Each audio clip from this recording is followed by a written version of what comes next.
Good morning, everyone, and welcome to this morning's proceedings. Imam, you have the floor to offer prayers. Imam C.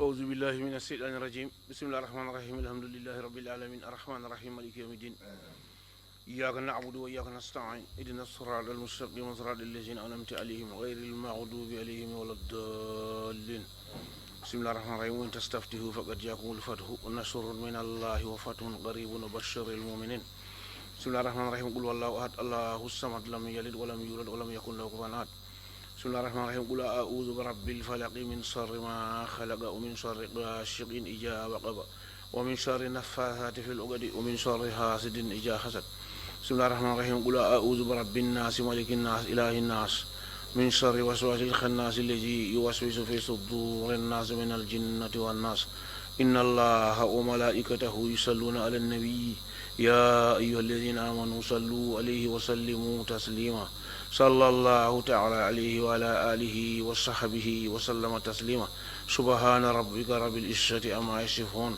وسلام على المرسلين والحمد لله رب العالمين. Amin. Shukran, Imam C. Council, are we ready with this morning's witness? If we are, can we proceed, please? Good morning, Mr. Chair, Commissioners and members of the audience. I apologize for coming in a little late. Yes, we are ready to proceed. We were just sorting out certain procedural issues to have the witness sign his statement because we may have to tender that at some stage. We don't know how things would pan out. But yes, we are ready to start. And Mr. Osher, kindly bring in the witness. Thank you, Mr. Chair. I, Abdou Njie. Man, Abdou Njie. Man, Abdou Njie. Do swear that. Mange waat ne. Mange waat ne. I'll speak the truth. Dinaa wax dëgg. Dinaa wax dëgg. The whole truth. Dëgg yëpp laay wax. Dëgg yëpp laay wax. And nothing but the truth. Du ma fi wax leneen lu nekkul dëgg. Loolu mooy ak dëgg bi. So help me God. Kon Yàlla dimbale ma. Yàlla dimbale.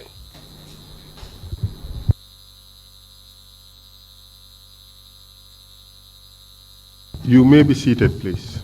May I inform the interpreters that they should turn off their microphones whenever I'm speaking, because once 3 microphones are on, the volume goes down drastically.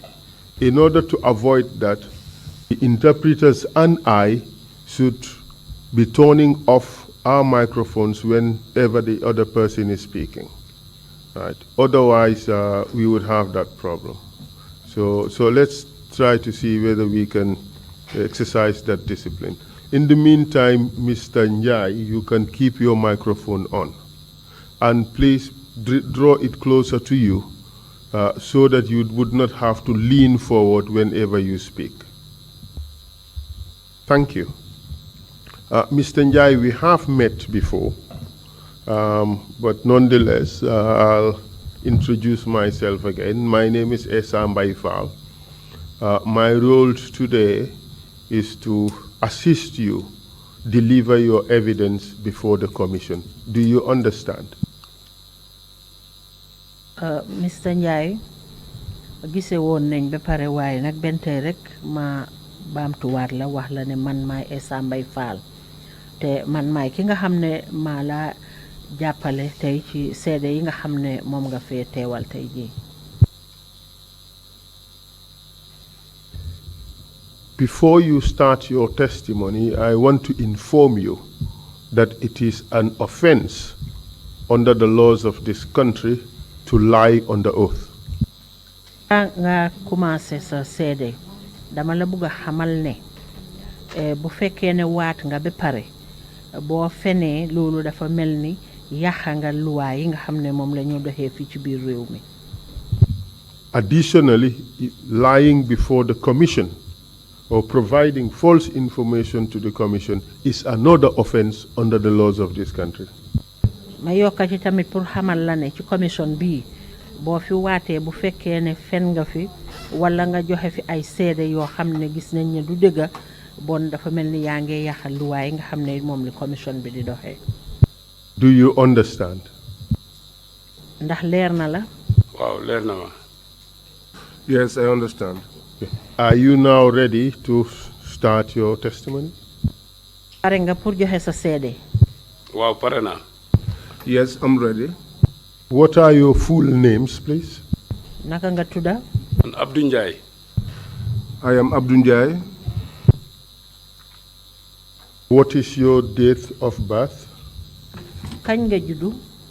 maa ngi juddu atam 1970. fukki fan ak juróom si weeru Orsat.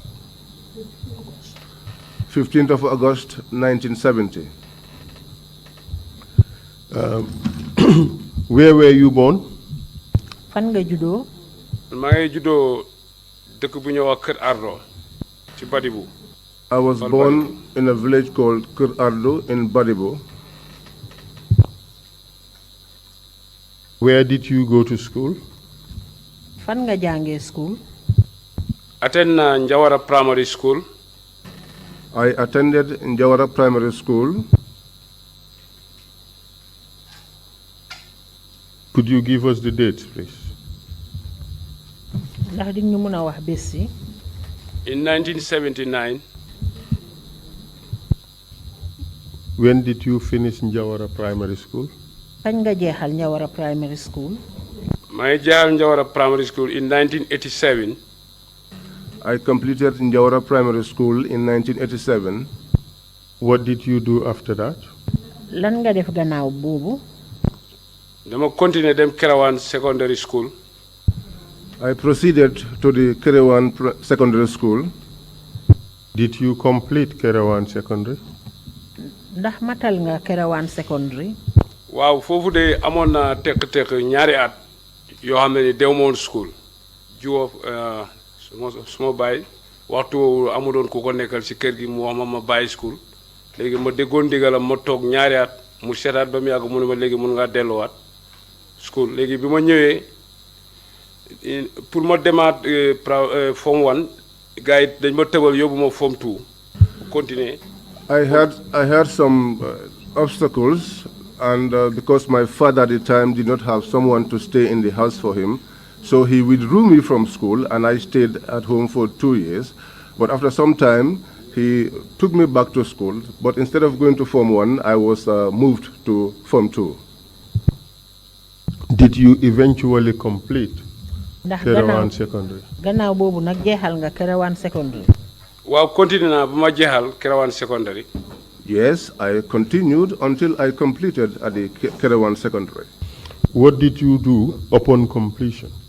bi nga jeexalee Kerewan secondary lan nga def. ma jeexalee Kerewan Secondary dama toog si kër gi doon déglu sélection army bi maa ngi jeexal 1990 ma toog si kër gi 1 year less than 1 year ma dégg ne gars yi army bi ñu ngi jël soldat si laa duggal soldat bi 91. I completed in 1990, and I was at home, and less than a year, I heard that a military selection was being called. So I went in and I joined in 1991. When you joined in the army, are you known by another name apart from Abdou Njie? ba nga duggee ci army bi ndax xamee nañ la beneen tur bu uute ak Abdou Njie. waaw gëri gi yàgg na boobu nickname la man Abdou Njie laa tudd waaye time bu ma dem school suma primary school time boobu dama dee daw suma teacher si ñoo ma jox nickname boobu gëri waaye man suma tur si basang bi Abdou Njie la. My name is Abdou Njie, but the name Giri was with me for a long time. I was an athlete, and when I was going to school, it was my teachers who gave me the name Giri. And some people call you Grey. am na ñoo xam ne tamit dañ laa ooyee Grey du noonu. waaw am na ñoo xam ne Giri lañ maa ooyee xamuñ suma fu ma cosaanoo loolu moo tax ñu ma ooyee Giri dañ dégg Giri bi waaye xamuñ lu waral Giri bi. Some people call me Gray, yes, but because they don't know about my history, and that's why they call me the name Gray.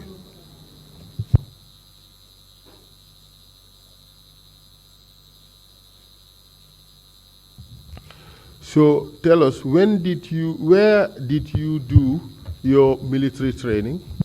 léegi wax ñu fan nga jàngee mbiri soldaar. Farafenni laa traîné. I trained in Farafenni. When did you complete your training in Farafenni? kañ nga jeexal njàng moomu ca Farafenni. ñu ngi jeexal 92 January. We completed in 1992 in January. What happened to you after you completed your training? waa lan moo xew ci yow nag gannaaw boo jeexalee sa njàng moomu. gannaaw bu ma jeexalee suma njàng mi. After completion of my training, ñu pass out. we passed out. ñu yóbbu ma Farafenni. And I was taken to Farafenni. What rank did you attain at this time? ban maxaama nga yore woon jamono boobu. jamono yooyu amoo benn grade amoo benn maxaama. At that time, I was not having any rank. Essentially, you were a private soldier. bon dafa mel ni jamono jooju li ñoo wax private soldier moom nga woon. waaw loolu laa woon. Yes, that was what I was. And tell us your progression in the army. léegi wax ñu nag yokkute yi nga jaar ci army bi. yokkute yu ma jaar liggéey dem liggéey ci army bi xam nga army bi am nañ suñu liggéey si biir loolu si laa nekkoon di liggéey. The advancement I had in the army was by way of the works, because in the army there are a lot of different types of works that you do. Did you receive any promotion? ndax jamono jooju nag am na benn promotion boo xam ne am nga ko. waaw def naa fukki at yoo xam ne ni ama maqaama bi ma amee fukki at lañ ma jox si lañ ma njëkkaa jox grade bu njëkk. I spent 10 years where I did not have any promotion, but it was after the 10 years that I was given my first promotion. And when you were promoted, to what rank were you promoted? léegi nag bañ yokkee maxaama boobu ci ban rank nga amoon lan lañ la joxoon. lance corporal lañ ma joxoon. I was given the rank of a lance corporal. Can you recall this date, 10 April year 2000? mun ngaa fàttaliku bés bii fukki fan ci weeri April atum 2000. waaw mun naa ko fàttaliku. Yes, I can recall. Where were you based at the time? jamono jooju fan nga nekkoon di liggéey. boobu ma fekk Farafenni si camp bi maa ngi duties QRF. That time I was in Farafenni on duties at the QRF.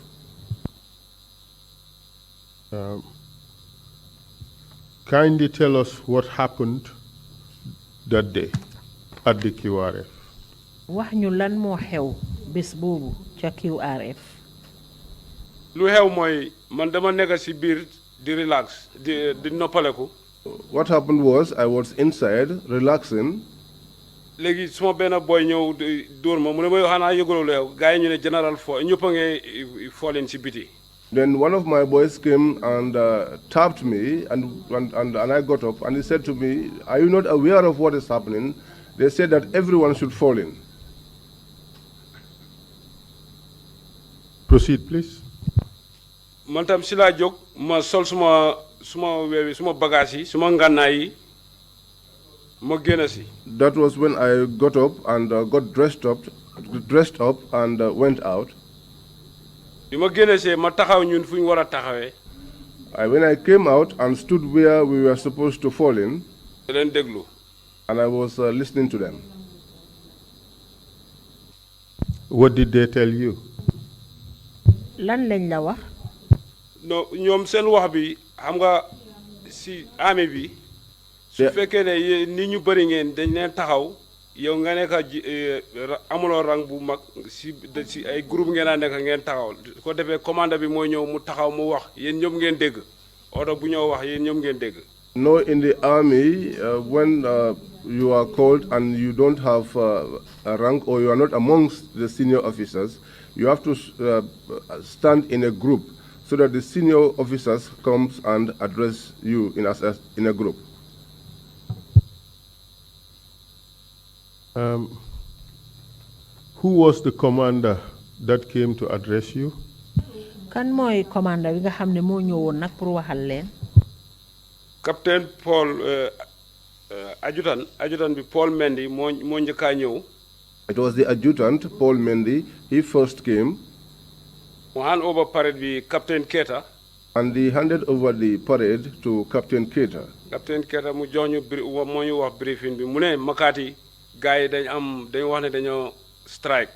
So it was Captain Keita who briefed us and told us that there was a strike about to happen in Makati. Si jamono yu nekk ni sax Serakunda ñoom ñu ngi ci kawam. And that at the particular moment he was speaking, there was a demonstration ongoing in Serakunda. So fu nekk ni dina yónnee foofu platoon ñu dem Makati léegi. So he said he was going to send a platoon to Makati immediately. Fekka ñun xam nga soo nekkee justice ku nekk dañ la issue life round. At the time, as we were on duty, each one of us were issued with life rounds. Léegi mu wax gaay pour ñu indi blanco bal yu nga xam ne du dee rey daf dee tiital. Then he asked them to bring in the blanks. These are the bullets that does not kill, just to frighten. How many soldiers were gathered there at that time? Yen ñaata soldat yeen na dajé won fofu jamono bobu? Ñun bari won nañ de. We were many. How many soldiers were issued with ammunition you called blancos? Ñaata soldat lañ joxone bal yoyu nga wax blancos moy bal yi nga wax ne du reye da fay titalé rek. Mbolem képp koo xam ne ni taxawoon nga ci parade bi foofu joxoon nañ la blanco. Each of us that was standing at that parade was issued with blanks. How many blanks were they issued with individually? Ñaata blanco lañ joxoon kenn ku ci nekk? Joxewoon nañ happy ñaari magazine. They gave almost 2 magazines. And how many bullets will that amount to? Te lolu ci ñaata bal la wara tollu? Lolu dafa wara tollu ci juroom benn fukki bal. Magazine bu ne fanweri bal la yobu. That would be almost 60 bullets because each magazine contained 30 bullets. Apart from the blancos, did you possess any other bullets at that time? Gannaaw bal yooyu nga wax blanco ndax amoon ngeen yeneen bal ci jamono boobu? Waaw si jamono boobu dafa fekkoon ñun ñu ngi duties. Yes, at that time we were on duties. Fekk ñu ngi amee suñ bali yu nga xamee ni moom lañ yaaka moom la ñoo use. And we had bullets which we had to use. And so nekkee duties yu nga war a use yooyu moom lañ jëloon. The bullets that you used while you were on duties, those were the ones that we had.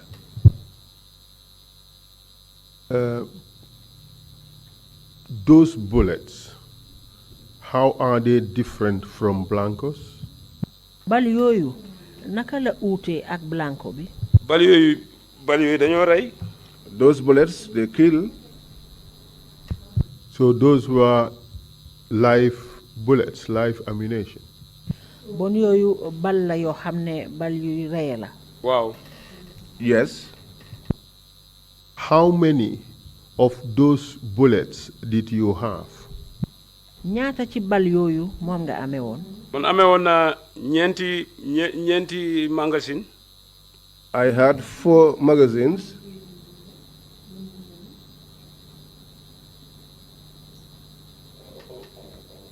And how many bullets would the 4 magazines amount to? Ñaata bal moom la ñeneenti magazine yooyu di am? Wala soo ko calculer soo ko boolee yëpp dana war a nekk téeméeri bal ak ñaar fukk de because magazine bu ne fanweeri bal laa def. If you should put them together, it would amount to 120 bullets because each magazine contained 30 bullets, ci suma juumut. if I am not mistaken. Isn't it standard that the magazine for the AK-47 rifle would carry 30 bullets? xanaa yëpp nuroo wut ne daal magazine yi nga war a def ci feteli AK-7 bi dafa war a am fanweeri bal.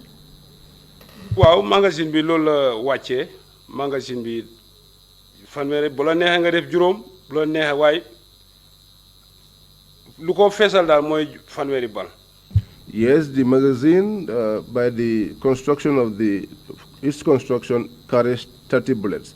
But if you wish, you could put 5, but the maximum capacity is 30. Let's focus on this particular occasion.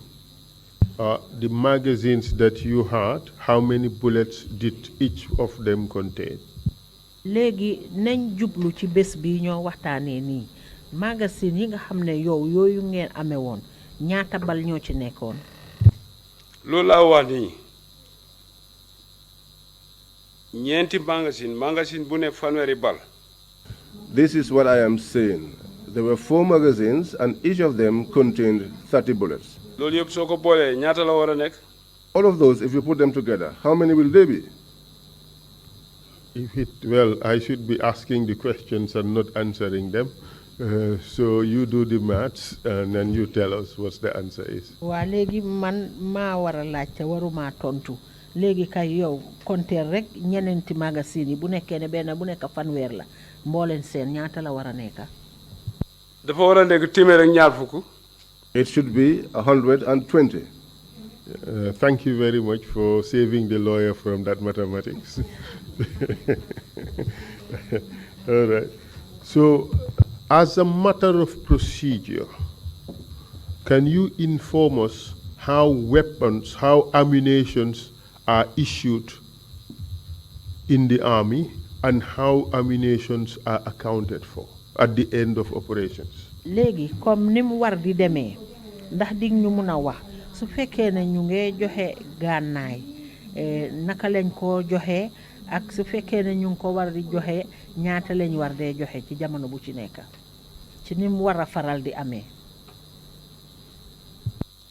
xam nga dafa mel ni xam nga boo nekkee QRF. When you are at the QRF, boo fa nekkee da ngaa toog pour lu munta xew yéen a war a teel a jóg. when you are the QRF, you are there stationed waiting for any eventuality. You are the ones that are supposed to respond to that eventuality.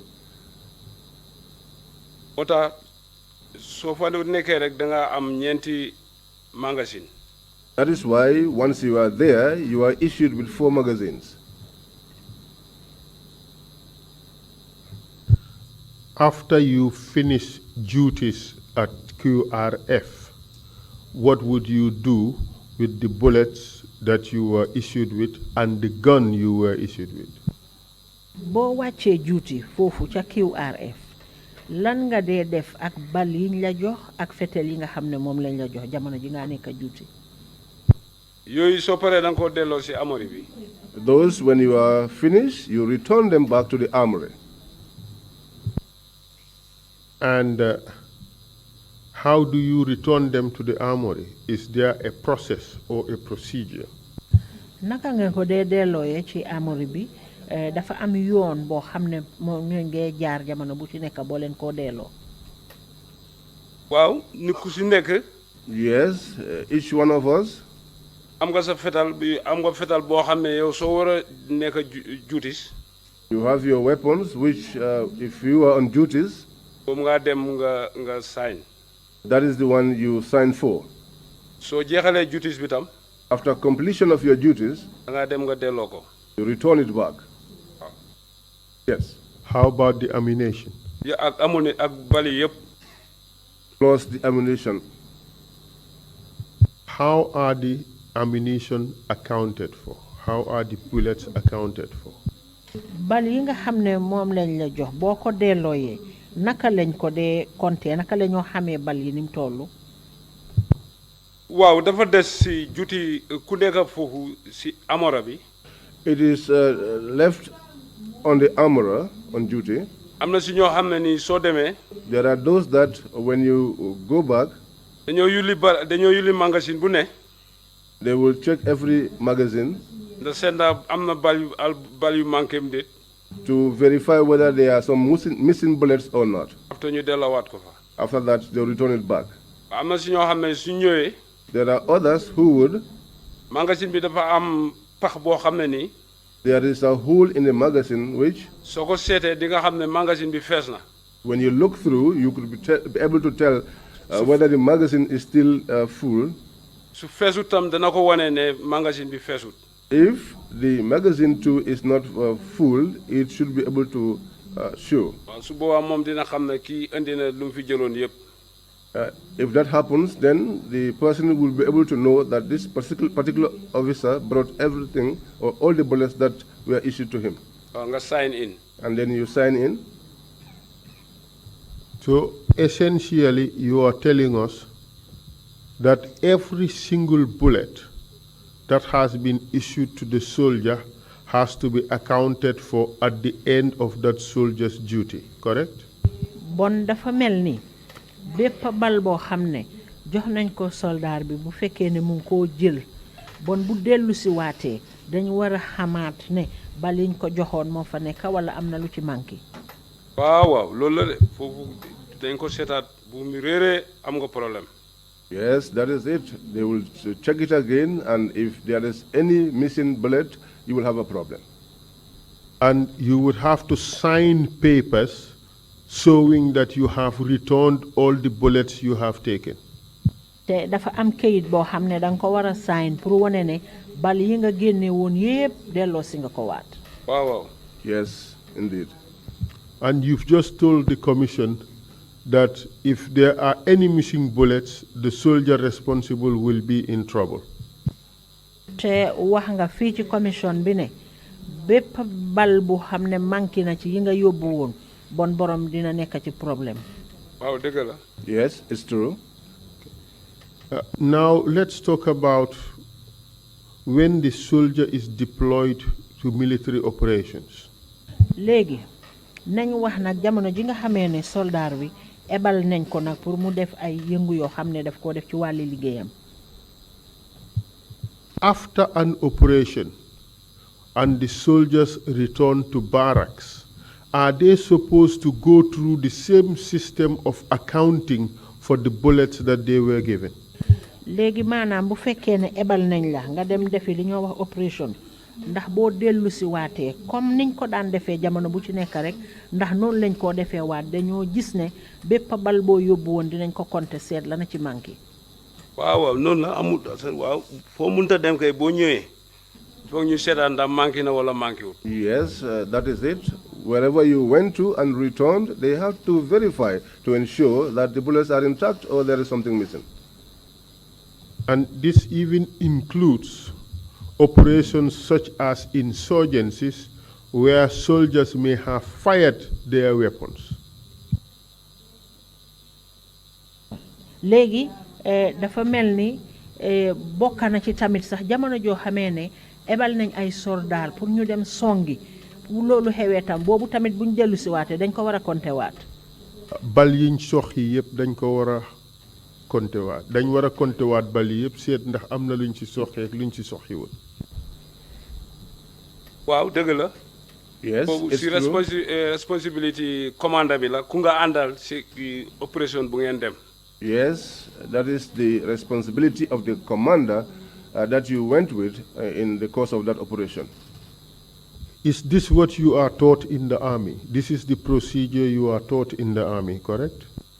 lii moom lañ leen jàngal ci soldaar bi nii mooy yoon yi nga xam ne fa ngeen war a jaar ñu jàngal leen ko ci soldaar bi. waaw loolu la ñu jàngal. Yes, that is what we are taught. And this is the procedure that you always follow, correct? te lii yoon yi moom ngeen dee toppa saa yu nekk du noonu. waaw. Yes. On this day, April 10th, 2000, you were briefed by Captain Keita. You were issued with blancos you are ready for deployment. How many of you possessed live ammunition? bés bii ñoo wax nii Keita captain Keita moom mooy ki nga xam ne moo leen dajale woon pour xamal leen li ngeen war a def ndax yéen ñi nga xam ne yéen a fa nekkoon yéen ci yéen ñaata nit lañ fa jox bal yoo xam ne bal yuy reye la. foofu ñun ñëpp a amee live round ak blanco. There, all of us had live rounds as well as blanks. ñun ñu nga xam ne daf ñu fekk ñu ngi kiwaaref dafa fekkoon ñu sign out suñ live round bi toog. Those of us who were already at the QRF, it meant that we had already signed out our live rounds and we were seated. ñu nga xam ne ni nekkuñoon kiwaaref ñu nekk standby. Those who were not at the QRF but were on standby, ñoom tam isu nañ leen live round ak blanco. those two were issued with live rounds as well as blanks. And what happened after all this process? By the way, were you told what your operational orders were as you were getting ready for deployment? léegi bi ngeen di waaj pour dem ndax waxoon nañ leen liñ leen di ebal lan la doon. non ñoom koy foofu dañ wax gaay ñoom dañ def seen def ñu select fanweeri nit ñu boot troc bi pour dem Makati. They just did their own thing, selected 30 people, and they boarded them on a vehicle en route to Makati. Did they tell you what your job was going to be? wax nañ la boo leen demee Makati seen liggéey foofa lan la war a doon. waaw bu make sure that xale yi. To make sure that the students, yàq bu ñoo wax ne ñu ngi koo def Serekunda buñ nangu mu am fii. to prevent the sort of destruction that was carried out by the students in Serekunda from happening in Makati. Did they read out to you the rules of engagement? And by rules of engagement, I mean those laws or rules that would govern your action, what you can do under what circumstances and what you cannot do. ndax bi ngeen di waaj noonu jàngal nañ leen sarta yi ak yoon yi nga xam ne ci ngeen war a sukkandiku jamono bi ngeen di dem pour def liggéey boobu ñu leen santa. waaw jàng boobu yàgg na loolu ci training bi lañ la ko jàngal. That parce que fu mu nekk ni xam nga problème bi am na waxtu boobu jàngale xaju fa góor li la doon jàngal nañ la ko. That training happened while you were at the training school. But at that material moment, there was no time for such. The question actually is, were you reminded of the rules of engagement? Were you told what you can do under certain circumstances and what you cannot do? waa li ma laajte foofu mooy ndax fàttali nañ leen boo leen demee foofa lan ngeen war a def ak lan ngeen warut a def. waaw. Yes. And what were you told? lan lañ leen waxoon. suñ demee ñu protect xale yi. That when we go, we should protect the students. buñ nangu ñu yàq dara. And prevent them from destroying anything. Were you told under what circumstances you can use live bullets on civilians? ndax wax nañ la Unarmed civilians. ndax wax nañ la ci ban jamono ngeen di tollu ba nga xam ne doo leen war a jël ay bal yoo xam ne dafa reye ngeen di ko soxi ci kaw ay civil yoo xam ne sax ñoom amuñ gànnaay. waaw soldat. Yes, as a soldier. fekkee jox nañ la bal buy rey ak bal bu dul rey. If you are issued with a live ammunition and blanks. dafa des si waxtu yu problème bi situation bi foofu nu mu demee. It will depend on the situation on the ground.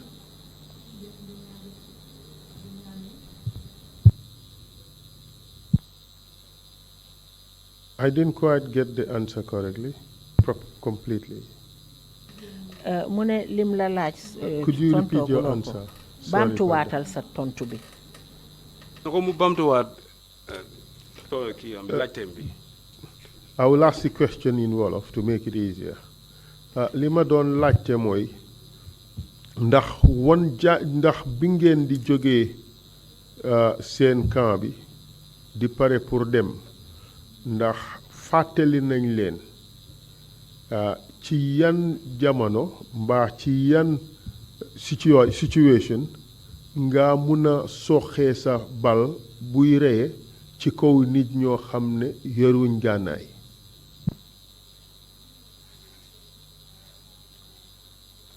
waaw xam nga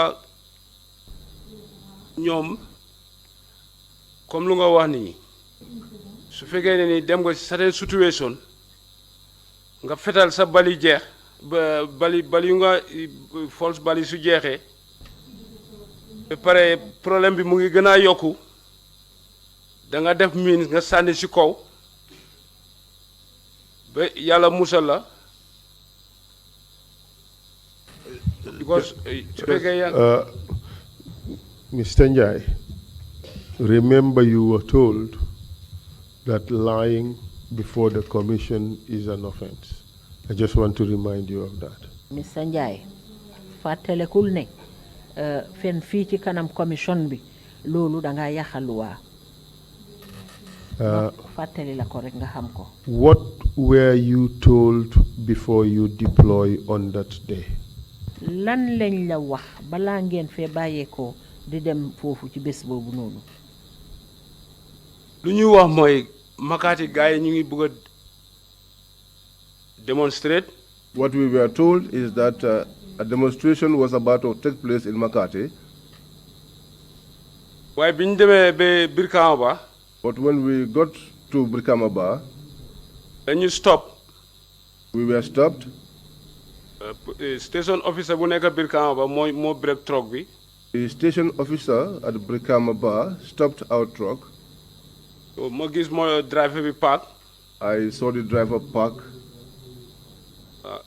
Gars yi wàcci. So people alighted. Men yaa ngi si biir truck bi. The men were on the truck. léegi couple bi wàcci ñu wàccee couple Camara. So couple Camara alighted. ñu wàccee ma man tam man suma bopp. I too was asked to alight. Lamine Camara. Lamine Camara too. Aliou Kambi. Aliou Kambi. ak PJ Mendy. And PJ Mendy. ñun lay wàccee foofu.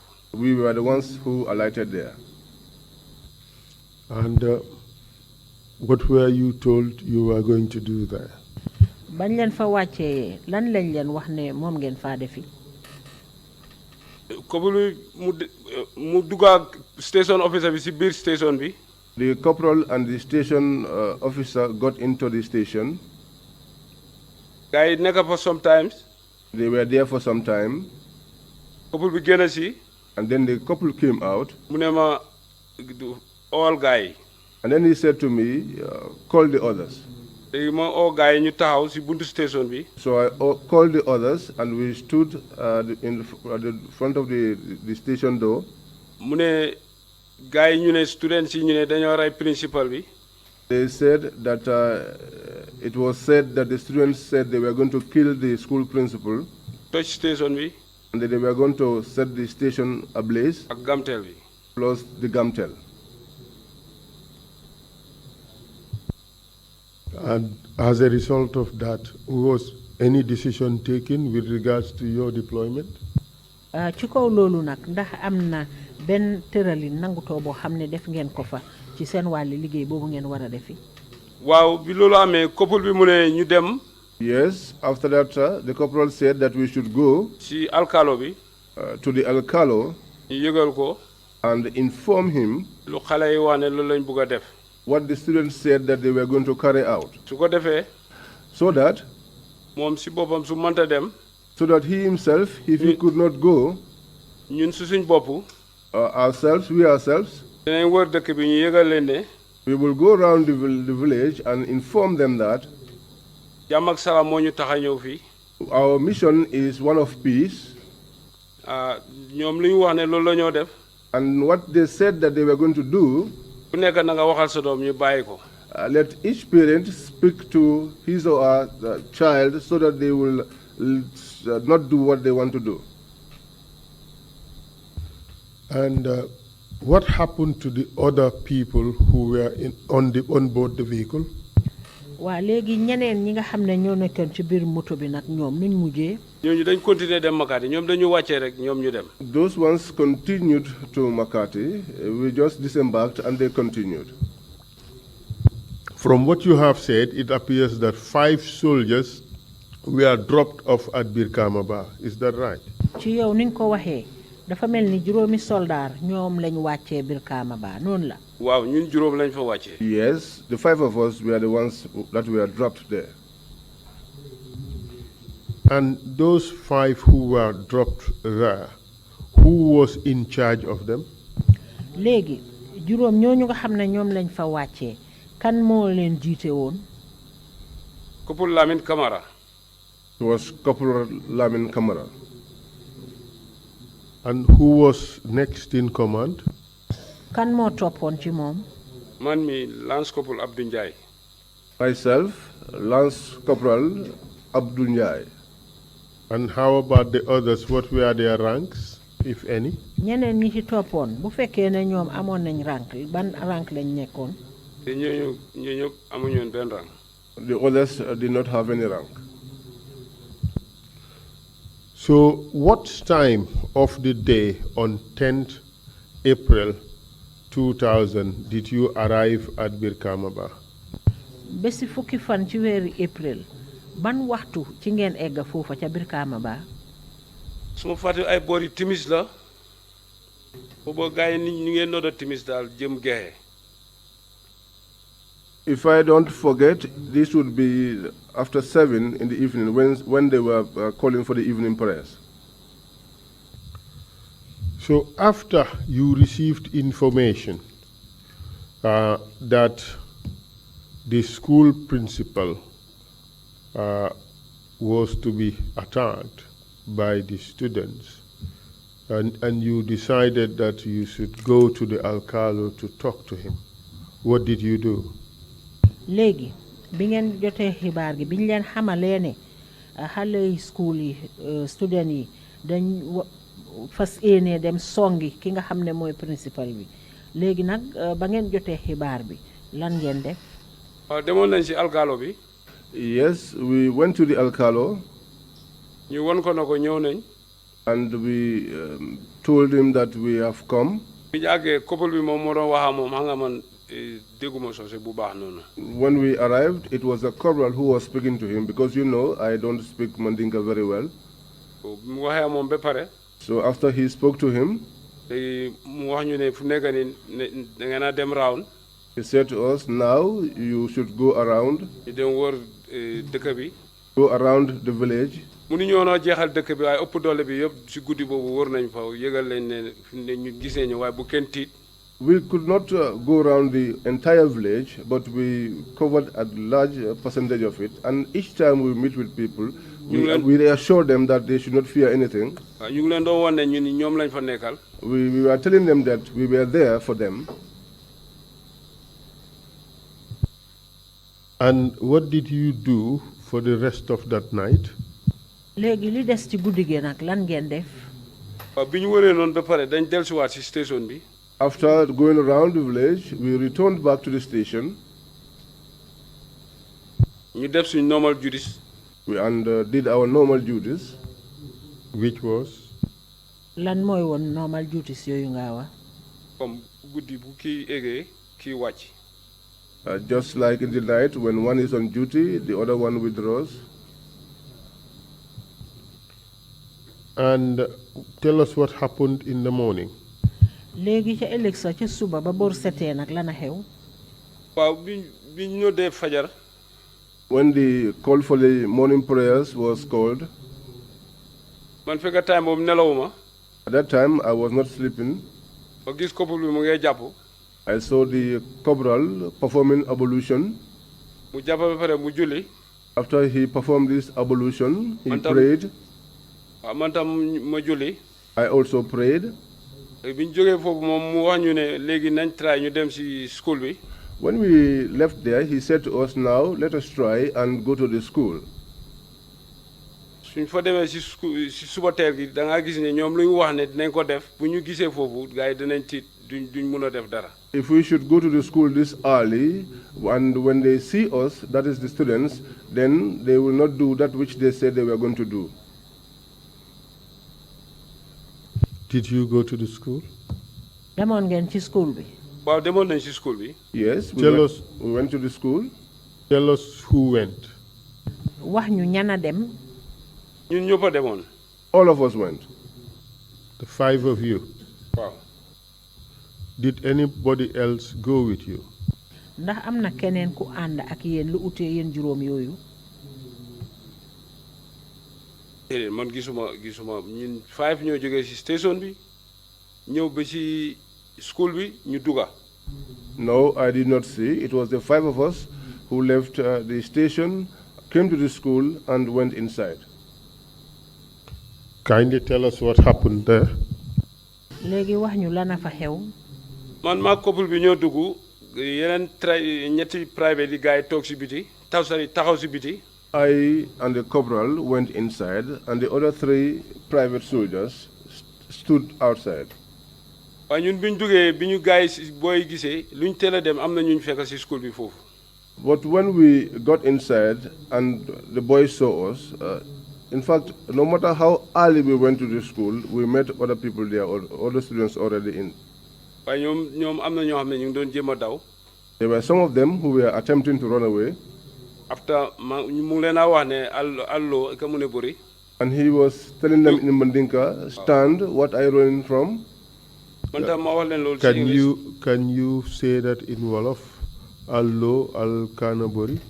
What does that mean in Wolof? ndax xam nga loolu lan la tekki ci Wolof. muy wax booy ne lan ngeen a daw ñu yéen lañ ñëw pour protect lu ngeen ñoo dawee. He was saying to the boys, what are you running away from? We are here to protect you. And what happened after that? lan moo xew gannaaw boobu. loolu bi mu happenee yàggul rek ñu gis ñetti tracteur ñu ngi jógee si biir dëkk bi. After that, not long after, we saw 3 tractors coming from the side of the village. yëpp mu ngi fees a xale student. And all of them were full with students. And then? ñoom bi ñëwee bañ xam ne ni bañ seen ñu si am ñu seen si buntu bi school bi ak ñi nekk si biir. When they came and saw some of our colleagues who were at the door and those of us who were inside, foofu lañ commencé di yoo yéen la ngeen awut suñu school bi. that was where they started shouting, what are you looking for in our school? ñu commencé di saaga. And then they began to insult. ndeke foofu ñoom ñu ne seen head boy bi ak seen head girl bi gars yi dañ leen téye si station bi. Behold, at that time, it was said that their head boy and head girl were being detained. man si la doog a xam ne ñii dañ am na ñu nekk si station bi so ñu ñoo wax ne ñu jox leen seen head boy ak seen head girl bi. That was when I got to know that there were some people at the station because they were demanding for the release of their head boy and head girl.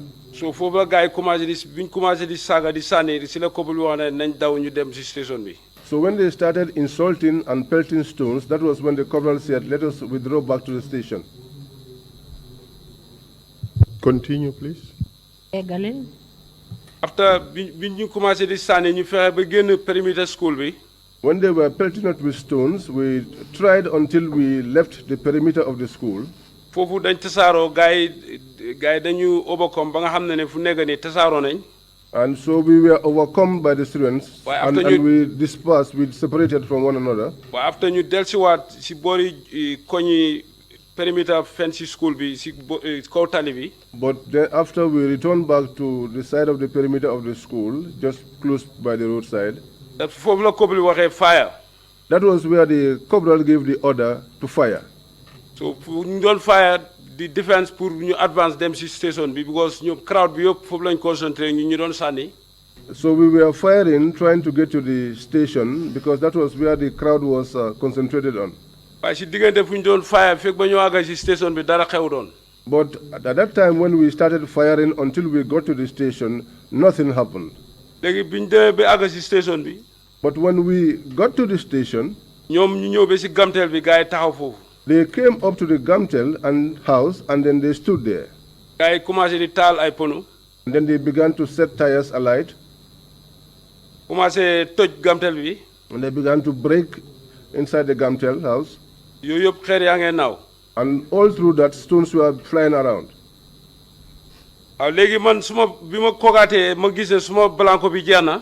So when I cocked and realized that my blanks were exhausted, léegi ma attaque suma life round bi. that was when I attached my life round. ma fetal si kaw. I shot in the air.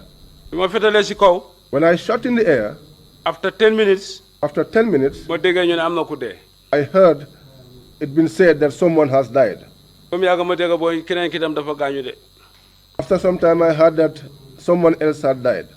man suma booba si biir loolu ma calculer ne. Internally, I calculated that bi ma commencé di sànni bali yu nga xam ne du lay rey.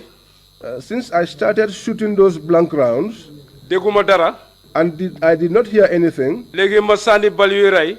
and now that I have fired live rounds, ma dégg na am na ku dee. and I heard that someone has died, kon ma xam ne kon man laal naa nit. then I know that I have touched someone. moo tax ma ne su fekkee ne fanweeri bal yooyu noonu sa bi ma ko sànnee ñu ne am na ku dee kon si ku dee man génnuma si ñu ko rey.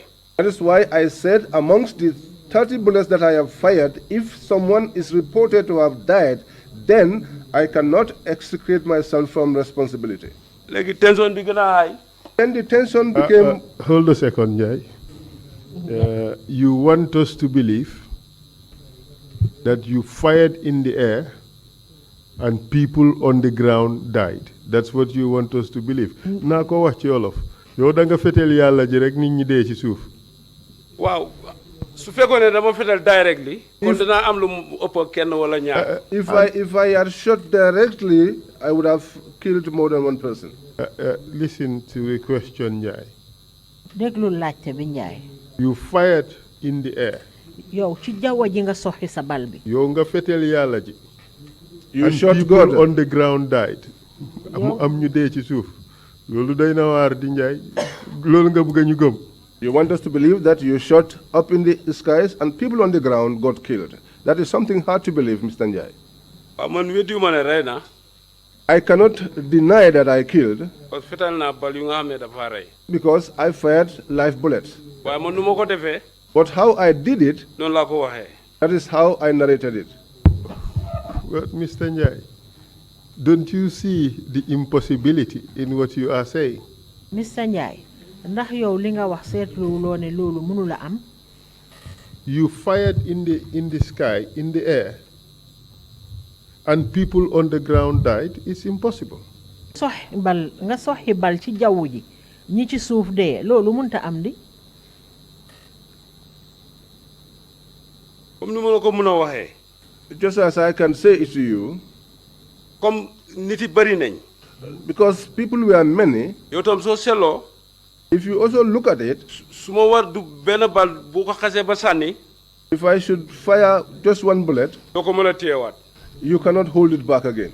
si ma war a fanweeri bal. Much more 30 bullets. si biir nit ñi. In the midst of people, kon am naa yaakaar ne lu ëpp ñaar dina daanu. then I believe that more than 2 people would have been moo killed. tax weddiwuma. That is why I am not denying, parce que groupe ñun juróom ñu fa nekkoon. because the 5 of us that were there, wala reinforcement bi di jógee Basse. before the reinforcement from Basse came in, am na ku dee. there was someone that died. kon ñun ñu nga xam ne ñoo fa njëkkoon a nekk. Then those of us who were there initially, dee bi am na. and as so far as there was a death, man du ma mën a weddi ne rayuma. I cannot deny that I did not kill. maa nekkoon second in command. I was the second in command. Mr. Njie, it's not so simple. Njaay yombeewut noonu de. Let's break it down bit by bit. dañ ko tojat ndanka ndanka. 2 people were killed on the spot. ñaari nit ñoo dee ci taxawaay bi. kon maa leen rey. Then I killed them. nangu naa. I accept. nangu naa ne maa leen rey. I accept that I killed them. And the names are Usman Sabali and Seni Nyabali. te ñooñu ñu ngi tudda Ousmane Sabali ak Seni Ñaabali. waaw dëgg la. Yes, it's true. There were lots of other people who were shot amoon na nag ñeneen with a gun. amoon na ñeneen ñoo xam ne ñu uute ak ñaar ñi dee ñoo xam ne ñoom it bali fetel dal na leen fetel nañ leen. Ibrahima Seydi. Ibrahima Seydi. kooku he was shot in the stomach. moom ci biir lañ ko fetel. And Mr. Njie, it's not possible to shoot in the air and it end up in a person's stomach. Mr. Njie nga soxi bal ci jaww ji du mun a dal ci biiri jàmbur. waaw loolu am nga tension bi bu affaire bu jaxasooyee. Yes, you know, when the situation got mixed up. man tam rafetut ma wax ne rey naa. For me, joxoñ naa leen. It's not also nice for me to say that I killed them. waaye rey naa. But I killed them. weddiwuma ne rey naa. I do not deny that I killed. You aimed at them, the crowd, and you fired at them, killing 2 people instantly and injuring 7 others. yow da nga joxoñ sa bal sa fetel bi ci mbooloo mi ca mbooloo moom nga joxoñ sa fetel yi soxi ko rey nga fa ñaari nit gaañ nga fa yeneen juróom-ñaar. waaw dëgg la. Yes, it's true. So it's not that you just fired in the air and people died. You aimed at them, fired your weapon at them, and that was the consequences. 2 died instantly and 7 injured. You agree? dëgg la. It's true. How many live rounds did you fire? ñaata bali fetel yuy reyee ñoom nga soxi. maa ngi dégg ñuy wax ne man fanweeri bal ak benn la soqi.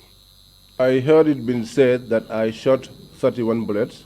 ba man lu ma soqi ëpp na fanweeri bal ak benn. But what I shot is more than 31 bullets. ak ñu ne suma maag bi dafa rot foofu. They also said that my mark fell down there. man suma benn maag manqué wut. I did not lose any of my marks. suñu waxee ne fetal naa ko.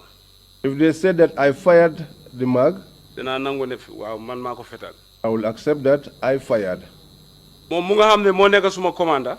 The one that was my commander, mu ne dafa denc balami. he said he hid his bullets. loolu amut. That did not happen. bi ñu sign out suñ bagage yi yëpp si armory bi. When we signed out our materials from our weapons from the armory, amuñ fenn fu ñu ko war a delloo fu mooy ak si armory bi. there is no other place where those materials should be returned to except the armory. moo tax soo nekkee commander. That is why if you are a commander, ak lu munta xew. despite the situation, bul fexe nga dugal sa xale yi. don't try to put your juniors into trouble. man mu nekk twice ñaareelam. Me, that was his 2IC. bi loolu amee. After that happened, man moom si boppam wax naa ko ne am na ku dee. I told him personally that there was someone that died. ak am na ñu gaañu tam. And there were others that got injured. waaye man gisuma leen. But I did not see them. so su loolu amee kun ñun génnuñ si ñu rey ñooñu. So if that happens, then we did not extricate ourselves from the killing of those people. Yes. Mr. Njie, you know that it was wrong to have aimed your live round at these children and fired at them. Mr. Njie, xam nga ne warul de nga jël sa ay bali fetel yoo xam ne dafa reye nga jël ko joxoñ ko ay xaleel ba pare soxi bali seen kaw. loolu man sama bopp xam naa ne warul. waaye dafa boo tolloo diggante. Man, personally, I know that is not right. because biñ jamee suma ñaari boy yi. But if you get into a situation when 2 of my colleagues were shot, we are hit. suma beneen boy bi PJ. My other boy, PJ. kooku suma wet lañ ko jam si bopp. He was shot on the head. gaa yi ngee taal punu yi Stoned on the head. He was stoned on the head. gaa yi ngee taal punu yi si àll si kaw yoon bi. And they were setting car tires on the highway ablaze. man tam ñàkk naa pexe. I did not have any means at the time. suma kaw lañ dal man beb nañ ma bebaat ma. Because the stones were hitting me. Excuse me, let's take that again. Could you say that in simpler Wolof for the interpreter? bépp. lan mooy bépp soo ne bépp mooy lan dañ la jam ay. bépp mooy. suñ la betee si ruq. ruq boo xam ne ñu ngi la fa bëgg a rey. He's been cornered. Cornered, yes, and they were attempting to kill him. So foofu si la sànni bal yooyu. That was where I fired those shots. pour ñoom tam ñu ragal. So that they too will be scared. Mr. Njie. Mr. Njie. Be truthful. waxal dëgg. wax dëgg loolu laa wax. It's the truth I speak. man maa fetal. I fired. You were never cornered anywhere. beppuñ la ci benn boor. si boori gamteel bunti gamteel bi la problème bi happen si area boobu la gars yi sànni si la fayet. It's by the door to the Gamtel. That was where this problem took place, and that was where I fired. nekku ne dañ ma corner nëbboo ma de. It's not that I was cornered. bon man tam dama doon nëbbatu xeer yu ñëwee ñëw maa ngi laqatu. xeer yaa ngi ñëw ni maa ngi laqatu. Because I was also trying to take cover. As the stones were coming, I was also trying to take cover. We accept stones were coming, but you were never cornered anywhere. nangu nañ ne xeer yaa ngi doon jolombaay de waaye yow beppuñ la ci benn boor. waxuma bépp comme ça bépp nga si kona yi de. I'm not talking about. bépp mooy xeer yi si boppam ñoo ma siil. I'm not talking about being cornered in a corner as such, but I'm talking about stones sealing me.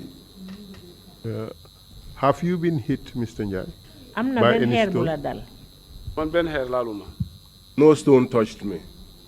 You see, if the stones were being rained at you, right, and you feel so cornered that you'd have to use your gun, at least you'd be hit by one stone.